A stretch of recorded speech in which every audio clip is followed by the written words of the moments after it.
yang sudah beriman, yang sudah percaya bahwa Allah itu menguasai, bahwa Allah punya kekuasaan untuk menciptakan segala yang mungkin. Allah Maha Kuasa dan Dia nampakkan kekuasaannya kepada hamba-hambanya. Nah, buah keimanan kepada itu bahwa adalah orang yang beriman itu dia berkuasa atas mengalahkan nafsunya yang selalu mengajak kepada kejahatan. Orang yang beriman kepada Al-Qadir, Al-Muqtadir, orang yang beriman tersebut dia mampu, dia kuasa untuk mengalahkan nafsunya. Nafsu yang mana? Nafsu yang disebut ammarah bisu, nafsu yang selalu menyuruh kita berbuat jahat. Setiap manusia itu ada punya nafsu ammarah bisu ini. Nah, kita disuruh oleh Allah dan Rasul untuk bisa mengendalikan nafsu ammarah itu. Bahkan kita disuruh untuk bisa merubahnya menjadi nafsu al-mutmainnah, nafsu yang tentram untuk selalu berbuat taat kepada Allah Subhanahu wa ta'ala. Para muhibbin rahimakumullah, para ulama kita menjelaskan dalam banyak kitab yang mereka karang bahwa apabila ada di dalam diri kita ajakan untuk berbuat maksiat, maka itu namanya adalah nafsu ammarah. Apabila dalam diri kita ada ajakan untuk berbuat hal-hal yang sia-sia, maka itu namanya nafsu ammarah. Bila ada ajakan dalam diri kita untuk melakukan hal-hal yang membuat kita lupa kepada Allah, maka itu namanya nafsu ammarah. Nah, yang kedua disebut nafsul lawamah.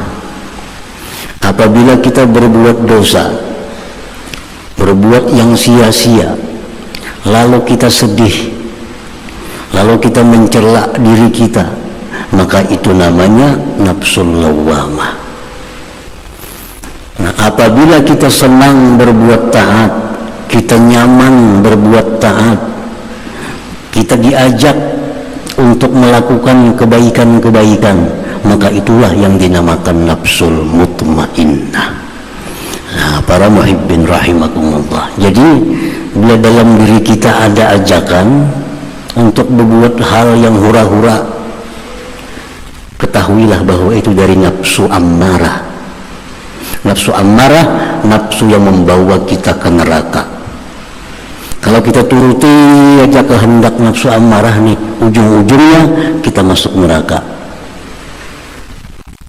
Nah, orang yang beriman dia mampu mengalahkan nafsu ammarah itu. Dia mampu mematahkan nafsu ammarah itu, sehingga yang ada dalam dirinya hanya ajakan-ajakan kebaikan, ajakan-ajakan ketakwaan kepada Allah Subhanahu wa ta'ala. Bagaimana caranya kita bisa menguasai nafsu ammarah itu? Hendak berbuat maksiat, kada kawa aja kita. Hendak mengajak kita menonton bola, kada kawa aja kita. Apa gunanya nonton bola itu di tengah malamanan?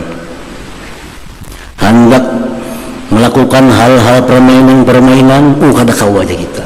Nah, bila kita kau membendung itu namanya kita sudah bisa menguasai nafsu ammarah. Nah, bagaimana cara supaya kita bisa?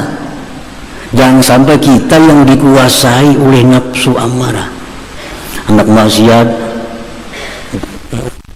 maksiat, hendak berbuat sia-sia, itu namanya kita dikuasai oleh nafsu ammarah. Padahal sebaliknya, kita yang mesti menguasai nafsu ammarah. Bi ayyu jahidah, dengan bahwa kita lawan. Nah, kada dilawan.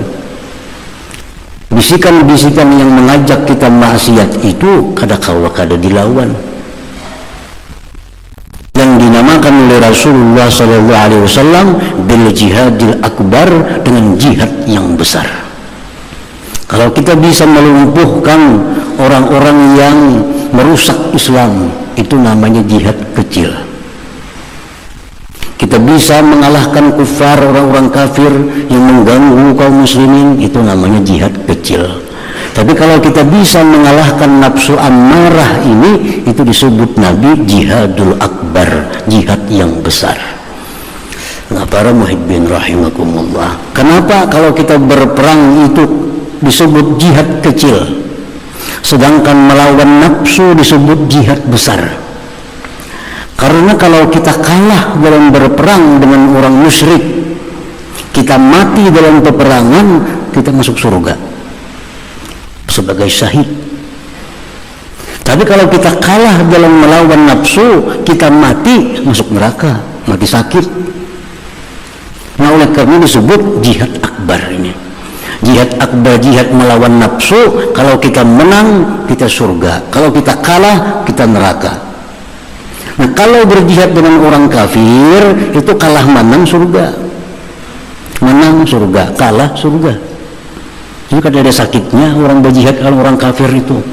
Makanya zaman Rasulullah, para sahabat itu kalau diajak perang oleh Nabi melawan orang kafir, mereka segera. Kenapa? Karena kalah menang surga. Nah, kalau jihad melawan nafsu ini, bila kalah masuk neraka.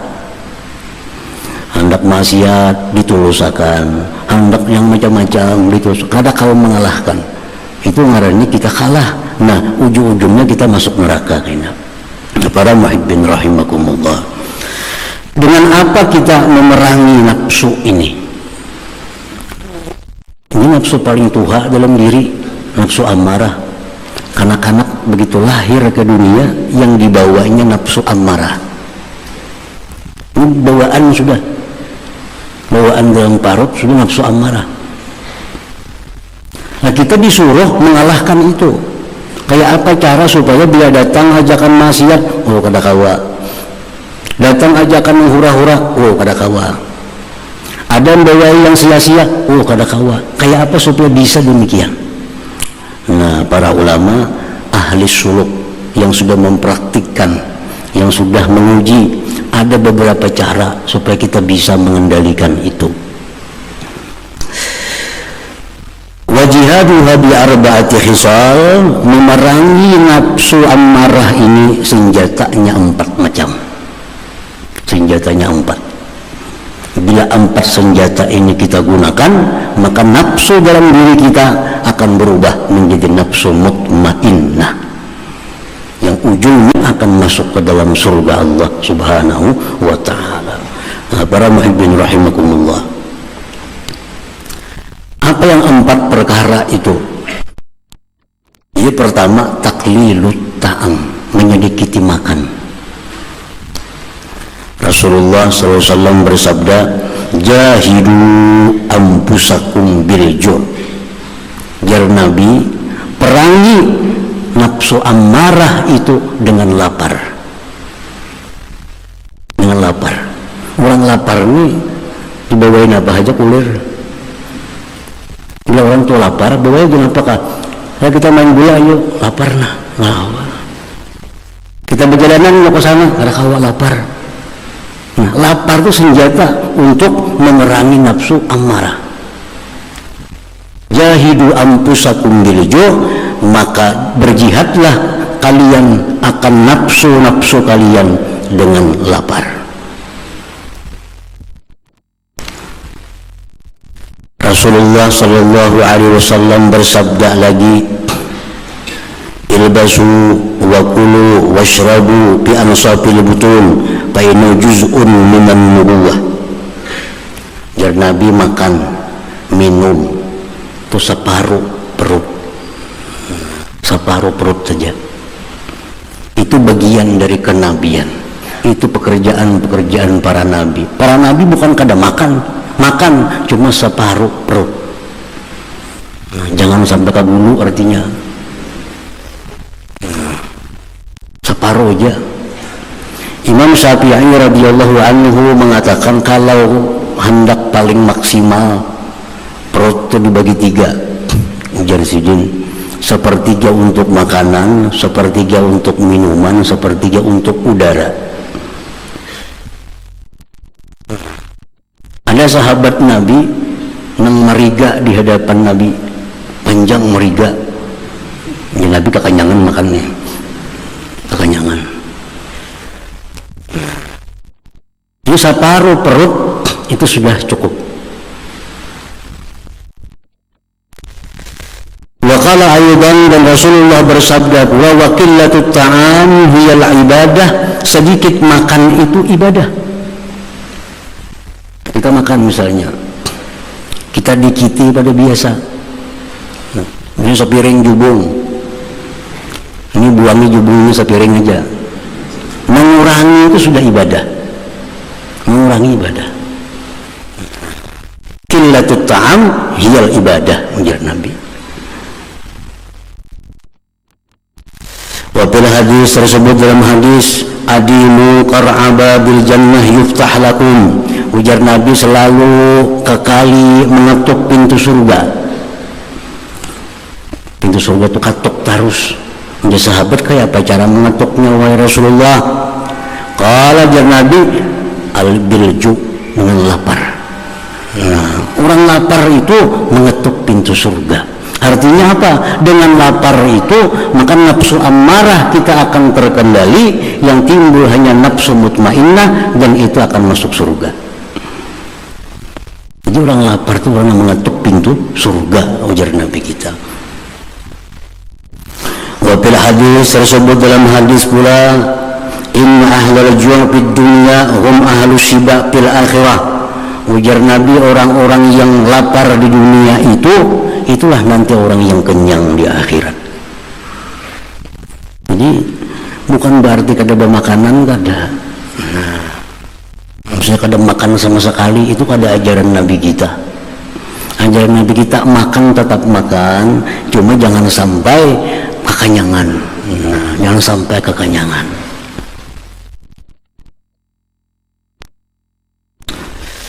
Wafil hadis, di dalam hadis pula, la tumitul qulub bi kasratit ta'am wa syarab, fa innal qalba kazar'i yamut idza kasura alaihi al-ma.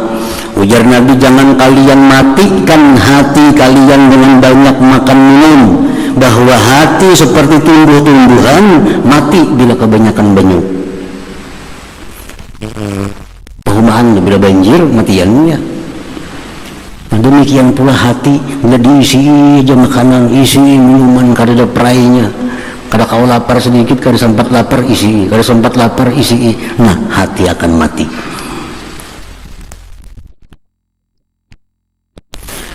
Wa qala sallallahu alaihi wasallam, dan sabda Nabi, la yadkhulu malakutas sama man mala'a batnuh, ujar Nabi, tidak bisa masuk ke alam malakut kecuali orang yang kosong perutnya. Kada bisa masuk ke alam malakut orang yang kenyang itu. Artinya apa? Kada bisa masuk alam malakut orang yang kenyang. Artinya orang yang kenyang itu pikirannya kada akan bisa, pikiran yang arahnya akhirat. Nah, orang yang kenyang itu pikirannya selalu pikiran dunia, akan sulit berpikir untuk pikiran akhirat, akan sulit berpikir untuk kesiapan negeri akhirat orang yang perutnya kenyang itu. Jadi ini sudah disampaikan oleh Rasulullah Sallallahu Alaihi Wasallam bagaimana bahayanya orang yang selalu hidupnya dalam keadaan kenyang itu. Para muhibbin rahimakumullah. Jadi pertama, namun kita hendak mengendalikan, mengalahkan nafsu ammarah, sedikiti makan pada biasa, sedikiti makan. Pertama berpahala, yang kedua menjernihkan hati sehingga hati bisa menjangkau alam malakut sana. Yang kedua, senjata untuk memerangi nafsu ammarah itu taklilun niyam, mengurangi guring, mengurangi tidur. Qala al-Ghazali, berkata Imam al-Ghazali, wa fi kasratin naum diya'ul umur wa biyadatut tab'i wa qasawatul qalbi. Imam Ghazali mengatakan bahwa yang banyak tidur itu umur terbuang-buang. Umur terbuang-buang. Kedua, pembuduhan. Otak jadi tumpul. Yang ketiga, hati jadi keras. Orang umur 60 tahun tidurnya sehari 8 jam. Berapa yang terbuang? Bisa 20 tahun terbuang. Kalau kita umur 60, sehari guring 8 jam, 20 tahun habis umur guring aja. 40 kita pakai lagi, 40 terpakai. 40 terpakai ini dihitung-hitung mana banyaknya urusan dunia dan akhirat. Banyak urusan dunia. Nah, berarti peluang ke surga itu halus. Peluang ke surga itu sedikit. Yang kosong 20 tahun. Guring berpahala kada, berdosa kada. Kecuali niat-niat yang menentukan guring pahala atau dosa. Kalau guring biasa kada ada apa-apanya.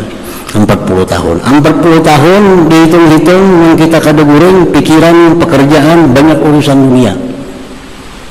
Akhirat sedikit, maka kita hendak ke surga mati, maka hendak ke surga. Jadi kehendak kita ke surga itu kada didukung dengan pekerjaan kita, kada didukung dengan pekerjaan kita. Mestinya kalau kita bujur-bujur hendak ke surga itu yang 40 tahun ini banyak akhirat daripada dunia, aktivitas pekerjaan dan pikiran kita. Nah, para muhibbin rahimakumullah, Imam Al-Ghazali mengatakan lagi, wa mimma yu'inu ala qillatin naum, dan yang mendukung menolong atas sedikitnya guring, qillatul akli, sedikit makan. Kalau orang selalu kanyang itu kada jauh orang guring. Bakawannya itu hendak mengurangi guring kayak apa? Kurangi makan.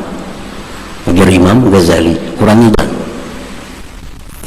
Bangun subuh ini nyaman. Bangun subuh nyaman, mau kita guring dalam keadaan kada kenyang.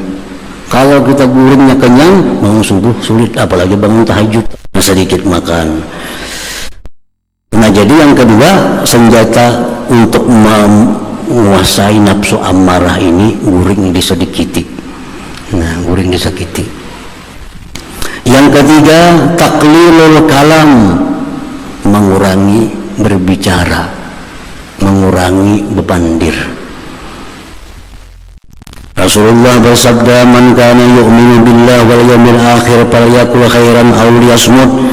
Ujar Nabi kita, barang siapa yang beriman dengan Allah, beriman dengan hari kiamat, hendaklah berkata-kata baik, zikir, nasihat. Nah, awliyasmut, atau berdiam, atau diam. Diam daripada berkata-kata yang sia-sia itu ibadah. Kalau menahan nih berkata-kata yang sia-sia, kalau menahan berkata-kata yang maksiat, itu ibadah.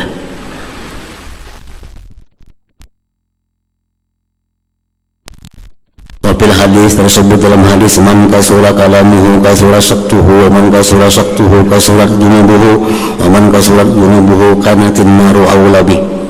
Ujar Nabi, barang siapa yang banyak bicara, banyak tersalah. Banyak tersalah, banyak dosa. Bila banyak dosa, maka masuk neraka. Jadi kalau kita mampu mensedikiti makan, mampu mensedikiti guring, mampu mengurangi berbicara, itu nafsu amarah ini sudah lemah. Nah, sudah lemah. Ini orang-orang yang berbicara ini, orang-orang yang menggunakan nurun nubuwah, dengan cahaya kenabian. Kadang-kadang kita kadang-kadang menerima akal. Apa hubungannya sedikit guring? Apa hubungannya sedikit makan? Apa hubungannya sedikit bicara dengan mengalahkan nafsu amarah? Nah, itu yang bicara ini orang yang menggunakan nurun nubuwah, cahaya kenabian. Nabi yang mengatakan itu. Pasti ada hubungannya. Pasti pasti ada hubungannya antara mengurangi makan, mengurangi tidur, mengurangi bicara dengan mengalahkan nafsu ammarah bisu tadi. Nah, para muhibbin rahimakumullah, yang keempat, hamlul aza minal anam, menahan, menyandang gangguan-gangguan dari manusia. Menahan manusia kada sunyi daripada difitnah orang, digibah orang, dihina orang, dizalim